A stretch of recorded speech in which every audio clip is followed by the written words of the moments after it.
এই তুমি করলে না কেন, বন্ধ করেছো? এবার আচ্ছা শুনুন আপনারা, এই যে ভ্রামরী প্রাণায়াম যেটা আমি এতক্ষণ আশ্রমবাসীদেরকে নিয়ে করলাম, সরস্বতী কবচের সঙ্গে এই ভ্রামরী প্রাণায়াম করলে আপনার বাচ্চার, ভালো করে শুনুন, মস্তিষ্কের মধ্যে, ব্রেনের মধ্যে 10,000 কোটি সেল আছে। সেই সেলগুলোর মধ্যে ভাইব্রেশন, কম্পন হয়, আর সেই কম্পনের ফলে আমাদের শরীরের শক্তি বাড়ে। 10,000 কোটি সেল আছে, সেল অণু 10,000 কোটি। চিন্তা করুন, সেই সেলগুলো অ্যাক্টিভ হয়, এই যার জন্য মহারাজের এত দুনিয়ার কথা সব মনে থাকে। তোমাদের মনে থাকে না কেন? ভ্রামরী প্রাণায়াম করো না বলে। মনে থাকবে তো কথাটা? বলে ভ্রামরী প্রাণায়াম করলে তোমার বাচ্চাকে নিয়ে করবে, বাচ্চারও মনে থাকবে, ওর মারও মনে থাকবে, সবার মনে থাকবে। বুঝেছো?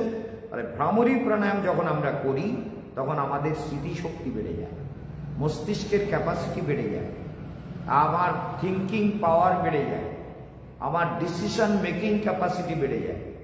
বা মানে এখান থেকে ধ্যান শুরু হয়। আমরা ধ্যান করি যেমন বলছি তো, এখানে মন্ত্র জপ করছি, মূলাধারী মৃত্যুঞ্জয় নমঃ, ওই ওঙ্গের মধ্যেই জপ করছি, ওটা তো ভ্রামরী প্রাণায়াম হচ্ছে।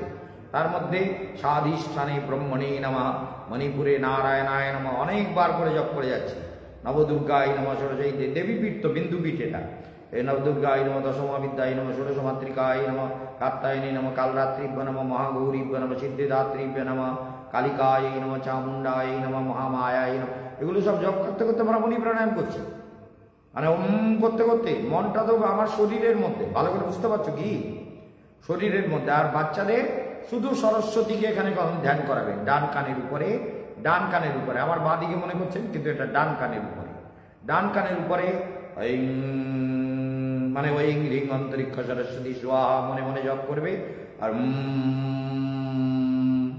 সরস্বতী কবচ নিয়ে নেবেন, মনে রাখবেন, একটু বাড়বে। 3,000 টাকা করে এখন কবচ হচ্ছে। আজকেও কবচের অর্ডার এসছে, কালকে চলে যাবে। সরস্বতী কবচ, কালসর্প কবচ কতকগুলো কালকে যাবে এবং তাদের ভাগ্য বিচার হয়ে কালকে আমরা পাঠিয়ে দেবো। ভক্তরা সেগুলো করেছেন। আপনারা যারা ভাগ্য বিচার করবেন, এখন কিন্তু 700 টাকা করে চলছে, এটা বাড়বে, জানুয়ারির থেকে বাড়াবো, এটা নিশ্চিত কথা। এবং কবচও বাড়বে, সেটা নিশ্চিত কথা। আজকে 17 তারিখ, বৃন্দাবনে প্রচুর ঠান্ডা পড়েছে। 16-17 ডিসেম্বর থেকে বৃন্দাবনে প্রচুর ঠান্ডা পড়ে, সেই জন্য ঠান্ডা আজকের থেকে বেড়ে গেছে প্রচুর পরিমাণে। অন্যদিন প্রাণায়াম করতে থাকলে আমার ঘাম বেরোয়, আজকের প্রাণায়াম করছি আর ব্যায়াম করছি আর পার্কে শান্তিবাবু পিছনে হাঁটছে, আমি বলি শান্তিবাবু আজ কিন্তু ঘাম বেরোচ্ছে না, দেখতে পাচ্ছেন ঘামছে না কেন? কারণ ঠান্ডা বেড়ে গেছে। তাহলে ভ্রামরী প্রাণায়াম তোমাদের প্রত্যেকের কর্তব্য, বুঝতে পেরেছ? ভ্রামরী প্রাণায়াম করলে স্মৃতিশক্তি বেড়ে যাবে। উজ্জায় আর অনুলোম বিলোম প্রাণায়াম, আজকে যেমন এক মা ফোন করেছে, তার স্বামীর জন্য কবচ পাঠাচ্ছি, তাকে এই যে অনুলোম বিলোম প্রাণায়াম ভালো করে শুনুন। তাকে বলছিলাম যে শান্তিবাবুকে বলছিলাম 2014-তে আমার হার্ট অপারেশন হয়েছে, ভালো করে মনে রাখবেন, ওপেন হার্ট সার্জারি করেছেন কে জানেন? বিখ্যাত ডাক্তার, দুর্গাপুরের মিশনারি হসপিটাল, একমাত্র হার্টের জন্য। সেই হসপিটালের ডাক্তার নাম হচ্ছে সত্যজিৎ বোস, ভালো করে মনে রাখবেন নামটা, বহুবার বলেছে। তো সত্যজিৎ বাবুকে একদিন ফোন করেছি, ফোন করতে শান্তিবাবুকে বলছিলাম একটু আগে, সত্যজিৎ বলছে, ও মহারাজ আপনি ফোন করেছেন, আপনি বেঁচে আছেন? আমি মরে গেলে ভালো হতো। বলি না, আপনার সঙ্গে তো, তার মানে কি, যারা হার্ট অপারেশন হয় তারা তো 6 মাসের মধ্যে, বছরের মধ্যে 2-3 বার করে দেখাতে যায়, আর উনি 2000 টাকা করে ভিজিট নেন। আরে দেখুন, আমি কিন্তু মরবো না, আর আপনার কাছেও যাব। বলে কেন, আমি কি করলাম? তাহলে আপনি 2000 টাকা ভিজিট করেছেন, 2000 টাকা থাকলে তো আমি একটা গরিব লোকের উপকার করতে পারবো, আপনাকে দিয়ে লাভটা কি? আপনি তো সর্বনাশ করবেন টাকা দিয়ে। হ্যাঁ, আমি সর্বনাশ করবো? আমি সর্বনাশ করছেন না, 2000 টাকা ভিজিট করেছেন, 2 মিনিট কথা বলবেন, 2000 টাকা ভিজিট কি করাটিভ করবেন আপনি? গেলে আমার কিছু ঠিক করে দেবেন? আমি তো প্রাণায়াম করে সুস্থ আছি। আপনাদেরও বলছি, আমি প্রাণায়াম করে সুস্থ থাকি। প্রাণায়াম করলে হার্ট ভালো হয়ে যায়। যাদের হার্টের রোগ আছে ভালো করে শুনে রাখবেন, প্রাণায়াম করলে অনুলোম বিলোম হদ্দম করে 1000 বার করবে, 1000 বার। হার্টের ব্যায়ামে অন্তত মরবেন না, ওটা কেশবানন্দের guarantee. This is the guarantee of Keshabananda. হার্টের ব্যায়ামে মরবেন না, অনুলোম বিলোম প্রাণায়াম করবেন। ভ্রামরী প্রাণায়াম করলে স্মৃতিশক্তি কোনোদিন কম হবে না, স্মৃতিশক্তি বেড়ে যাবে, বুড়ো বয়সেও স্মৃতিশক্তি থাকবে, যেটা কেশবানন্দকে মনে হয় বয়স হয়েছে। গলাটা একটু ভিড়ে গেছে ঠান্ডার জন্য, অনেক উল্টোপাল্টা বেনিয়মও হচ্ছে। আর এখানে জানেন তো, দুষ্ট লোকগুলোকে সাহায্য করতে সারাদিন যে কি করছি, মিটিং, সকালবেলা একবার মিটিং হয়েছে, এখানকার মেয়র পরিষদের লোকেরা এসেছিল, তাদেরকে সব ঘাতানি দিয়েছি, এখানকার কমিটির প্রেসিডেন্ট এসেছিল, তাদের সব মহামসুদ দিয়েছি। আর যোগীর কাছে ইমেল করেছি, কালকের ফ্যাক্স পাঠাবো, কালকে যোগীর সঙ্গে কথা বলবো। আজকে তো অফিস বন্ধ, কালকে দেখবো যোগীর সঙ্গে ডাইরেক্ট কথা বলা যায় কিনা, নাম্বারগুলো সব বের করেছি। আর মনে রাখুন, এই মেয়রকেও কালকে আমরা ফোন করে, আজকে সুইচ অফ, কালকের যদি ফোন না ধরে তাহলে ওর অফিসে লোক যাবে আমার চিঠি নিয়ে, গিয়ে ওর অ্যাড্রেসে গিয়ে চিঠি দিয়ে আসবে, এবং আমি কিন্তু ছেড়ে দেবো না। কেন বলুন তো, শিবাল লাইনের জল বৃন্দাবনে সাপ্লাই করছে এই কুত্তার বাচ্চাগুলো, বাঁদরের বাচ্চা, এরা শিবাল লাইনের জল, ঠাকুরের পুজো হয়, ভোগ হয়, আরতি হয়, সাধুরা স্নান করে, ভগবানের পূজা অর্চনা হয়। আর শিবাল লাইনে তো মানে তো পায়খানার জল, পায়খানার জলগুলো সাপ্লাই লাইনে ঢুকাচ্ছে। আর বলে আজকের এসছে, আমি তো 4 মাস হয়েছে, 4 মাসে কত বছর ধরে শিবাল লাইনে জল আসে। তোমার আগে কোন বাঁদরের বাচ্চা ছিল?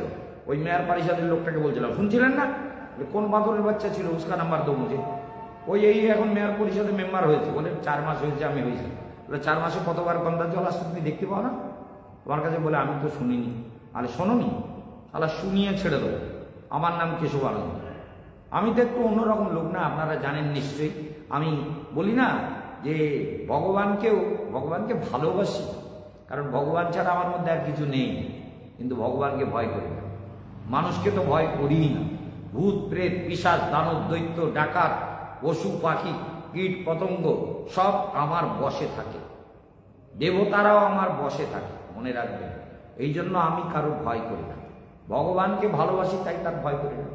কারণ আমার সারা শরীর দেবতাদের অবস্থা, এই শরীরটা দেবতাদের দ্বারা পূর্ণ। আপনাদের বলছি, যারা ভাগ্য বিচার করাতে চান তারা অনলাইনে ভাগ্য বিচার করবেন। বিশেষ করে আমাদের ছন্দা দেবীর যে নাম্বার, সেই নাম্বারে কন্ট্যাক্ট করে নেবেন। 8433039439। তাহলে বুঝতে পেরেছেন, 8433039439। কারণ আমার ফোনটা প্রচুর ব্যস্ত থাকে আর নানান কাজ করি, সেই জন্য এই নাম্বারে আপনি হোয়াটসঅ্যাপে টাকা পাঠিয়ে আপনার অ্যাড্রেস, ফোন নাম্বার দিলে আপনার ঠিকানায় সব চলে যাবে। আর আমার সঙ্গে পুরো কথা বলতে পারবেন, যা প্রশ্ন থাকবে সব উত্তর দিয়ে দেব। আপনারা যারা ভাগ্য বিচার করাবেন তারা অবশ্যই ভাগ্য বিচার করে নেবেন, এবং বাচ্চাদের যাদের পরীক্ষা আসছে, যাদের পরীক্ষা দেবেন, তাদের সরস্বতী কবচ করিয়ে ভ্রামরী প্রাণায়াম করান, মন্ত্র আমরা সঙ্গে চার্ট পাঠিয়ে দেবো, সবাই সেগুলো করাবেন, করালে জীবন সুন্দর হয়ে যাবে। একেবারে কেশবানন্দের কথা শুনলে না, জীবনটাকে চেঞ্জ করার ক্ষমতা রাখে কেশবানন্দ, এটা মনে রাখবেন। সেই জন্য ভাগ্য বিচার করিয়ে নেবেন, অনলাইনে করান, কোনো চিন্তা নেই, আর কোনোটা কমই হবে না। আর আমার ছক, ওখান থেকে আপনি অনলাইনে যদি পাঠাতে বলেন পাঠিয়ে দেবো, আর যদি বলেন আপনি স্পিড পোস্টে পাঠিয়ে দেন তো স্পিড পোস্টেও পাঠিয়ে দেবো। আর অনলাইনে পাঠিয়ে দিলে আপনাকে ওটাকে ফটোটা বের করে নিতে হবে, ওখান থেকে বের করে নিয়ে আপনি আবার আমার কাছে এলে ওটাকে দেখাতে গেলে পুনরায় 300 টাকা প্রত্যেকেরই লাগে, হয়তো জানুয়ারি থেকে 400 টাকা হতে পারে। সেই জন্য যাই হোক, এটা আপনাদের জানতে হবে যে কেশবানন্দ বন মহারাজ মানে যার কথা অব্যর্থ, যার সিদ্ধান্ত অব্যর্থ, যিনি দুনিয়ায় যোগ সিদ্ধ পুরুষ, যার যোগের সিদ্ধি সারা দুনিয়াকে প্রভাবিত করে, এবং সেই প্রভাবটা চিরসত্য, চিরশাশ্বত, চিরজাগ্রত, এটা মনে রাখবেন। যাই হোক, শুনুন আজকের কথা। গীতার অভ্যাস যোগ নিয়ে আলোচনা হচ্ছে। অভ্যাস যোগের 3টে নাম বলেছি, মনে আছে তো? ভুলে গেছেন? কি নাম বলুন তো? অভ্যাস যোগ 6ষ্ঠ অধ্যায়, ধ্যান যোগ, আর বল আত্মসংযম যোগ। কি যোগ? এই অভ্যাস যোগ, ধ্যান যোগ। এই একই অধ্যায়কে এতগুলো নাম দিয়েছেন ভারতের ঋষিরা, এত গুরুত্বপূর্ণ অধ্যায়। সেই জন্য এই অধ্যায় অভ্যাস করলে মানুষ সব জানবে, সব। এই অধ্যায় জানতে পারলে কিভাবে ধ্যান করবে, কিভাবে ধ্যানে বসবে, কিভাবে মন লাগাবে, কিভাবে চিত্তকে ভগবানেতে যুক্ত করবে, কিভাবে সবকিছু করবে, সব এই অধ্যায়ে ভগবান বলে দিয়েছে। এই অধ্যায়ে এমন এমন কথা বলা হয়েছে, একটা শ্লোক যদি কেউ প্রয়োগ করে, একটা শ্লোক, যেমন আজকে বলি, একটা শ্লোক যদি কেউ প্রয়োগ করে, বলে এইটা তো আমি খাটাবো। আপনারা যারা শুনছেন মহাবুদ্ধি, আমাদের অনেক ভক্তরা শুনছে, আমি দেখলাম আমাদের মনোরঞ্জন কালকের বক্তৃতাও শুনেছে, অল্প একটু বলেছি তাও শুনেছে। আমাদের বিন্দু টিন্দু সব অনলাইনে থাকে, সীমা টিমা বেড দিয়ে সমস্ত ভক্তরা অনলাইনে প্রোগ্রাম দেখে এবং শোনে। আর যারা অভাগা সেইগুলো মহাপাষণ্ড, সেইগুলো শোনে না, দুর্ভাগাগুলো। সেই জন্য দুর্ভাগাগুলোকে জানতে হবে যে কেশবানন্দ মহারাজের একটা কথাই আমার জীবনের সব অন্ধকার দূর করতে পারে, একটা উপদেশ আমার জীবনকে সুন্দর করে দিতে পারে, এটা চিরসত্য। মনে রাখবেন। আপনাদের বলি, গীতার উপরে ধারাবাহিক বলছিলাম তো, সেটাকে একটু ধারাবাহিক বলি। এই দেখুন, এগুলো হয়ে গেছে। বন্ধুর আত্মান পানস্তস্য জনাত্ময়ী আত্মনাজিত পরাত্মনত্ব সূত্রতে বর্ততাত্ময় শত্রু, এগুলো সব জ্ঞান বিজ্ঞান তৃত্বাত্মা। এই একটা শ্লোক, যে কোনো একটা শ্লোক যদি বলেন, যোগী যুঞ্জিত শত্রু মাত্মানুগ্রহ স্থিত একাগ্রজাতে তাত্মা নিরাশিত পরিগ্রহ, এগুলো সব পাঠ করে ব্যাখ্যা দিয়ে এসছি আপনাকে। সূচৌ দেশে প্রতিষ্ঠাপ্য স্থির মাসরম আত্মনা নাতুশ্রিতং নাতি নিচং চেলাজিন কুশত্তরম তত্রই কাত্রক মনোকৃত্য যত চিত্তেন্দ্রিয় কৃত্য উপবিশ্বাসনে যা যোগম আত্মবিশুদ্ধ সমং কায় শিরোজ। ভালো করে শুনে নেন। সেদিন এই কথাটাই ব্যাখ্যা করছিলাম, আপনারা শুনুন। একটা শ্লোকের ব্যাখ্যা এখনো শেষ করি না, সেইটা একটা শ্লোক জীবনে প্রয়োগ করুন, দেখুন কি ফল দেয়। দেখুন না, আরে একবার প্র্যাকটিক্যাল করুন না। আমি যখন গিলতে বলছি, একবার গিলে নেন, নিয়ে দেখুন না কি ফল হয়। প্র্যাকটিক্যাল করুন না, আপনার হৃদয় রূপী টেস্ট টিউবে নিয়ে এক্সপেরিমেন্ট করে দেখুন না ফলটা কি হয়। সূচৌ দেশে, সোজা হয়ে বসো, তারা মূর্খ ঘুমোয় পাষণ্ড নরাধম, ওটা ঘুমলে ওর কান ধরে তুলে দেবে, কান ধরে দুপুরবেলা ডেকে ডেকে তুলতে, এখন আবার গুরুদেবের সামনে এসে ঘুমোচ্ছে, নির্লজ্জ পাষণ্ড কোথাকার। সূচৌ দেশে প্রতিষ্ঠাপ্য, সূচৌ দেশে, এ কথায় মন নেই তো, বোঝে না, শুনলেই ঘুম পায়। বলি এই বিপদে পড়েছি, কি করে বাঁচি রে ভগবান, মরণ জ্বালায় পড়েছি গুরুদেবের সামনে বসে, কি করে বাঁচি, যাও তুমি সারা ঘুমনো পাঠি। সূচৌ দেশে প্রতিষ্ঠাপ্য স্থির আসনম আত্মনা, সূচৌ দেশে প্রতিষ্ঠাপ্য, তাহলে পবিত্র দেশ, পবিত্র স্থান।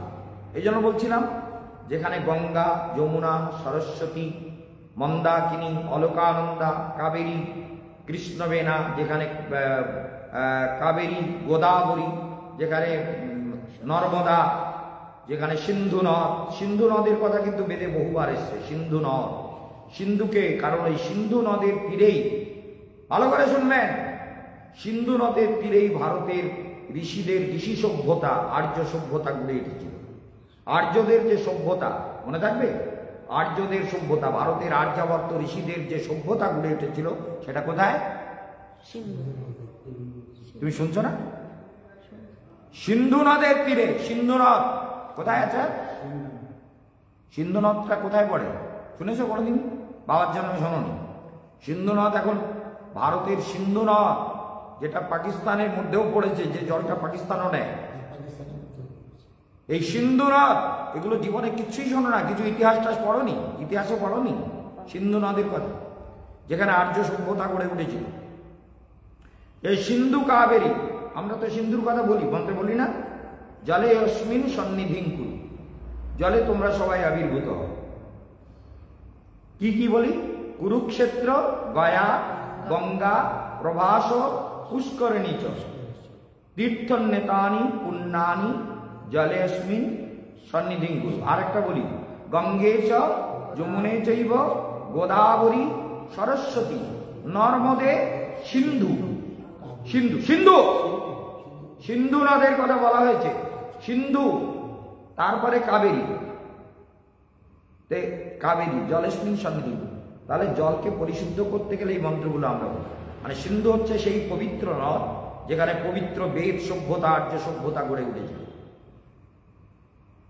মনে আছে তো? যেখানে আর্য সভ্যতা গড়ে উঠেছিল সিন্ধু নদীর তীরে। ধীরে ধীরে সেই আর্যদের হৃদয়ে যে মন্ত্র জাগ্রত হয়েছিল, সেই মন্ত্র বেদে লিপিবদ্ধ হয়েছে। সেজন্য বেদকে শতসিদ্ধ জ্ঞান বলা হয়, ঋষিদের তপস্যার উদিত জ্ঞান। এমন কেশবানন্দ অনেক মন্ত্র বলে, যে মন্ত্র কেশবানন্দ তৈরি। Keshavananda the creator of this মন্ত্র, অফ দ্যাট মন্ত্র, সেই মন্ত্রটা কেশবানন্দ তৈরি করে, তার হৃদয়ে তৈরি হয়। তেমনি ঋষিদের হৃদয়ে তৈরি হয় মন্ত্র, সেইগুলোই জগতে প্রচারিত হয়েছে, বেদে লিপিবদ্ধ হয়েছে। তাহলে কেশবানন্দ যা বলে সেটা বেদ বাণী, সেটা বেদবাক্য, সেটা ঋষিবাক্য, সেটা আত্মবাক্য, সেটা বেদবিদ্যা, ঋষিবিদ্যা। মাথাটা একটু ভ্রমরি প্রাণায়াম করে ঠিক করো, বলে দিলাম। তোমাকে জিজ্ঞেস করলে কিছু বলতে পারো না, তাকিয়ে থাকো মূর্খের মতন। সূচৌ দেশে প্রতিষ্ঠা, তাহলে দেশটাও ভারতবর্ষ, এই জন্য এটা পবিত্র দেশ। এই পবিত্র দেশে আবার পবিত্র স্থান নির্বাচন করতে বললেন। যেমন এমন একটা স্থান নির্বাচন করলাম যে স্থানটা পবিত্র। সেটা সব থেকে ভালো হতে পারে পাহাড়, সব থেকে ভালো হতে পারে বনের মধ্যে, সব থেকে পবিত্র হতে পারে গঙ্গা তটে, যমুনা তটে। তবে ওই হরিদ্বারের গঙ্গা তটে না, ওখানে তো শয়তানের বাসা, চোরের আড্ডা। সেই জন্য এমন জায়গা যেখানে কেউ ডিস্টার্ব করবে না, গঙ্গা তট, যমুনা তট, নির্জন স্থান, নিজের গৃহের মধ্যে, নিজের শয়নাসনের মধ্যে, যাতে বাইরের কোনো সাউন্ড না আসে, এমন একটা জায়গায় বসা। সেই আসনে বসতে হবে। অর্থাৎ আমি আমার শয়নের আসনটাই পবিত্র রাখবো। যদি আমাকে ধ্যান করতে হয়, আমি যে আসনে ঘুমাই সেটা পবিত্র থাকতে হবে। ধ্যান করলেই সব পবিত্র হয়। পৃথিবী, মন পবিত্র হয়, বুদ্ধি পবিত্র হয়, চেতনা পবিত্র হয়। শুয়ে শুয়ে মন্ত্র জপ করবে, ওং নমো ভগবতে বাসুদেবায় জপ করবে, দীক্ষা মন্ত্র জপ করবে নিজের আসনে বসে। মন্ত্র জপে কালকে আবার জিজ্ঞেস করো, মন্ত্র জপে যদি ফাঁকি দাও আর এই করগোনা যদি ফাঁকি হয়, তাহলে আমি তোমাদের কিন্তু ছেড়ে দেবো না, এটা মনে রাখবেন। যেন জপে প্রত্যেকের মনে রাখবেন, যে উপদেশ শুনছেন এখন, এই উপদেশ হচ্ছে শাশ্বত উপদেশ। যে গীতায় ভগবান কোন যোগে বলছেন? অভ্যাস যোগে। কোন যোগে বলছেন? ধ্যান যোগে। কোন যোগে বলছেন? আত্মসংযম যোগে। এই একটা অধ্যায়ের 3টে নাম পড়েছে, এত গুরুত্বপূর্ণ এই অধ্যায়। এই জন্য 24 তারিখে ব্রিগেড গ্রাউন্ডে যে গীতার ক্লাস হবে, সবাই যাবেন। আমি আপনাদের বলছি, আমরাও এখানে লাইনে ক্লাস করব। যারা যেতে পারবেন না তারা অনলাইনে আমার সঙ্গে পড়বেন, আমি গীতা পড়াবো। যে 6টা অধ্যায় ওখানে পড়ানো হবে, সেই 6টা অধ্যায় এখানে আমিও পড়াবো। বিশেষ 6টা অধ্যায় ওখানে পড়ানো হবে। তাহলে সূচৌ দেশে প্রতিষ্ঠাপ্য স্থির। এইবার আমি সূচৌ দেশে আসন পাতলাম, আসনে স্থির হয়ে গেল, একদম স্থির। না হেলা, না দোলা, না দোল খাওয়া। সেদিনও বলছিলাম এই শ্লোকের ব্যাখ্যা করতে গিয়ে, যে হরে কৃষ্ণ হরে রাম হরে রাম, এরকম বললে কখনো ধ্যান হয় না। সেই জন্য শরীর দুললে মন দুলবে, মন দুললে চেতনা দুলবে, বাসনা দুলবে, কামনা দুলবে, বুদ্ধি দুলবে, সব দুলবে। এই জন্য সমঙ্কায় শিরগ্রীবম ধারয়ন নো চলম স্থিরম। তাহলে সূচৌ দেশে প্রতিষ্ঠাপ্য স্থির আসন আত্মন। তাহলে আত্মাকে স্থির করো আসনে। এই কি বলেছি? কোথায়? আসন। স্থিরম আসন আত্ম। আসনে উপবেশন করো পবিত্র আসন, পবিত্র ভাব নিয়ে, পবিত্র চেতনা নিয়ে, পবিত্র বিচার নিয়ে, পবিত্র বুদ্ধি নিয়ে। আত্মাকে উপবেশন কর, পবিত্র আসন উপবেশন কর। একটা শ্লোক যদি কেউ বুঝে নেয়, বুঝে রাখুন, তাহলে কি বলছেন? সূচৌ দেশে প্রতিষ্ঠা। তাহলে পবিত্র স্থানে, সূচি মানে পবিত্র, মন পবিত্র, বুদ্ধি পবিত্র, স্থান পবিত্র, আসন পবিত্র। সূচৌ দেশে প্রতিষ্ঠা, পবিত্র দেশে সবকিছুকে প্রতিষ্ঠিত করে। সূচৌ দেশে প্রতিষ্ঠা স্থিরম আসন, আসনকে স্থির করো, আসনে স্থির হও। কি বুঝেছ? পবিত্র স্থানে, পবিত্র আসনে, আর আত্মা, মন, বুদ্ধি, শরীরকে স্থির করো। স্থির আসনম আত্মা না নাত্যুশ্রিতম, অত্যন্ত উঁচু আসনে বসে ধ্যান করো না। অতি উঁচু মানে উঁচুতে বসলে অনেক সময় চিন্তা, আমি পড়ে যাচ্ছি না তো। শরীরে অনেক রকম ধ্যান করতে গেলে আমাদের যেমন আগে হতো, হঠাৎ করে দেখা গেল ধ্যান করতে করতে, শুনে রাখুন আপনারা, ধ্যান করলে ধ্যানাচি করলে বোঝা যাবে না, ধ্যান করলে বোঝা যাবে যে তার এফেক্টটা কি। ধ্যান করতে করতে কি হতো, হঠাৎ করে ভেতর থেকে হুঙ্কার আসতো, জয় চাঁদ বলে এমন হুঙ্কার উঠত, সারা দুনিয়া কেঁপে উঠত। আবার দেখা যেত যে ধ্যান করতে করতে হঠাৎ ডান দিকের চুলটা যেন মনে হচ্ছে এখানে একটা 1 কুইন্টালের কোনো ওজন এরকম ঝুলে পড়েছে, মাথায় এরকম হতো। কখনো কখনো মনে হতো শরীরটা উপরের দিকে উঠছে, কখনো কখনো মনে হতো যে, মনে হতো না, কখনো কখনো মনে হতো শরীরটা উপরে উঠছে, বাস্তবে মনে হতো। আর কখনো কখনো শরীর থেকে আলাদা হয়ে আমি মহাকাশে চলে যেতাম, মানে আর একটা কেশবানন্দ চলে যেত হাজার হাজার মাইল দূরত্বে মহাকাশের বুকে, সেখানে গিয়ে কেশবানন্দ ধ্যানস্থ হয়ে আছে। যখন আমি ধ্যানের মধ্যে চিন্তা, অনেকক্ষণ ধ্যান করতে করতে করতে করতে 1.5 ঘন্টা 2 ঘন্টা করে ধ্যান করতাম, করতে করতে যখন মনে হচ্ছে এই কি হলো, আমি যে অনেক উপরে এসে গিয়ে যদি পড়ে যাই, আমি কিন্তু ওই মহাকাশে বসে বসে ভাবছি যদি পড়ে যাই এর পর থেকে আমি তো মরে যাবো, সর্বনাশ করে দেবো। সেই জন্য যদি পড়ে যাই তাহলে তো আমি মরে যাবো। তখন আমি বলছি না, পড়বো কি, আমি তো আসনে বসেছিলাম, দেখি তো। আস্তে আস্তে আসনটাকে হাত দিচ্ছি, চেষ্টা করছি নিজেকে ফিরে আসতে, নিজের আসনে, নিজের শরীরে, নিজের মনে ফিরে আসতে। বোঝো ধ্যান কাকে বলে? তোমরা বোঝো? নিজের আসনে ফিরে আসতে চেষ্টা করছে কেশবানন্দ, যে আমি তো না, এই তো আমি ছাদে বসেছিলাম, এই তো আমি আসনে বসে আছি, এই তো আমার সামনে দেবীর ঘট রয়েছে, বারাসাতে এসব অলৌকিক ঘটনা ঘটেছে, অদ্ভুত অদ্ভুত ঘটনা। সেসব ঘটনা জানলে লোকে পাগল হয়ে যাবে যে কি হয়েছে। এইরকম মানে আসনে হাত দিয়ে, এই তো আমি আসনে বসে আছি। না কেশবানন্দ, ভয় নেই, তুমি পড়ে যাবে না, তুমি মরে যাবে না, তোমার এই ঠিক আছে, আসনেই আছো। ধীরে ধীরে ধীরে ধীরে ধীরে ধীরে ফিরে এলাম। এসব সাধনার উপলব্ধি। আরো অসংখ্য ঘটনা আছে। সেই জন্য সূচৌ দেশে প্রতিষ্ঠাপ্য স্থিরম আসনম আত্মনা। তাহলে স্থির আসনে বসে ধ্যান করো, স্থির স্পাইনাল কর্ড সোজা করে স্থির আসনম আত্মনা। এইভাবে করে বসতে পারেন, এটা বায়ু মুদ্রা বলে, ভালো করে দেখে নিন। এই বায়ু মুদ্রায় বসলে পেটের রোগ কমে যায়, এইভাবে বসলে পেটের রোগ কমে যায়, এইভাবে বসতে পারে বায়ু মুদ্রা। তর্জনী আঙুলটা বুড়ো আঙুলের গোড়ায় লাগবে এইখানে, এইটাকে বলে বায়ু মুদ্রা। বায়ু মুদ্রায় বসলে পেটের রোগ থাকে না, পেটে বায়ু জমলে না। তো এই বায়ু মুদ্রায় বসে ধ্যান করো, ওম, শান্ত হয়ে। তাহলে বায়ু মুদ্রায় বসে ধ্যান করো। স্থিরমাসনম আত্মা নাত্যুশ্রিতম, না অতি উঁচু না অতি নিচু, মানে শক্ত আসনে যদি বসা হয়, মানে কুশের আসনটাকে যদি মোটা করে নেওয়া হয় সেটাও কিন্তু হতে পারে।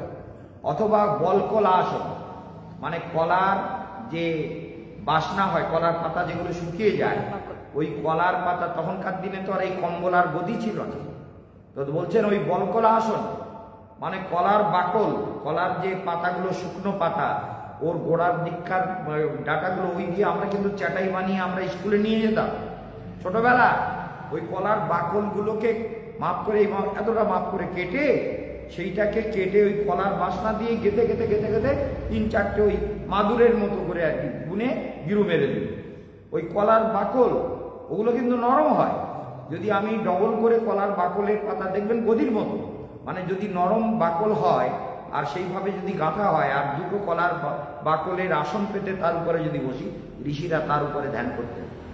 তখনকার দিনে ঋষিরা বলেছেন চৈলা যেন কুশোত্তরম, কুশের উপরেও কুশাসন, কুশ যদি মোটা করে পেতে নেওয়া হয় সেটাও নরম হবে, কিংবা কলার বাকলের যদি তুমি আসন তৈরি করে তার উপরে বসে ধ্যান করতে পারো, সেটাও একটু নরম হবে এবং বসতে ভালো লাগবে, শরীরে কষ্ট হবে না, সহজ হবে ধ্যান করতে। এ তো ভারতের ঋষিরা শিখিয়েছেন। একটা শ্লোক তো শিখুন, কেশবানন্দ মহারাজের একটা উপদেশ তো মনে রাখুন, যে সূচৌ দেশে প্রতিষ্ঠাপ্য, পবিত্র দেশে, পবিত্র স্থানে, পবিত্রভাবে, পবিত্র আসনে, পবিত্র বিছানায়, পবিত্র মন নিয়ে, পবিত্র ভাব নিয়ে ধ্যানে বসে আর গুরুদেবের দেওয়া মন্ত্র জপ করুন। শরীরকে স্থির করুন, বায়ু মুদ্রায় বসুন কিংবা এই মুদ্রায় বসুন, এই মুদ্রায় বসুন। এটা হচ্ছে যোগ, এটা হচ্ছে আমাদের মণিপুর চক্র, এটা সাংঘাতিক জায়গা। এটা হচ্ছে ইউনিফাইড ফিল্ড, সমস্ত চেতনার ইউনিফাইড ক্ষেত্র। এখানে বসো, তুমি ধ্যান করবার সময় ট্রান্সেন্ডেন্টাল মেডিটেশন করো, ভাবাতীত ধ্যান করো, তুরীয় ভূমিকা, ইউনিফাইড ফিল্ডে চলে যাও, যেখানে জগতের সমস্ত চেতনার বিশ্রাম হয়ে গেছে, সেই চেতনায় চলে যাও। ওরে আমার মন সেইখানে তুই চল, ওরে আমার মন সেইখানে তুই চল, দিনের শেষে নীরব যথা কথার কোলাহল। ধ্যানের জগতে চলুন, স্থির মহাসর না তুষ্টিতং না চিনিচং চলাজিন কুশোত্তরম। তাহলে এই একটা শ্লোককে বুঝে নিন, জীবন সুন্দর হয়ে যাবে। কেশবানন্দের কাছে ভাগ্য বিচার করিয়ে বাচ্চাদের সরস্বতী কবচ, খালসর্প দোষ থাকলে কবচ পরিয়ে চারটা পাঠিয়ে দেবো, সেই নিয়মে করুন। জীবন পথ সবার ভালো হোক, সবাই ভালো থাকুন। আজকের আর নয়, কালকের আবার ব্যাখ্যা, অনেক ব্যাখ্যার দরকার নেই, অনেক ব্যাখ্যা করলে তো কি বুঝবেন। আজকের এখানেই সমাপ্ত করলাম। হরে কৃষ্ণ হরে কৃষ্ণ কৃষ্ণ কৃষ্ণ হরে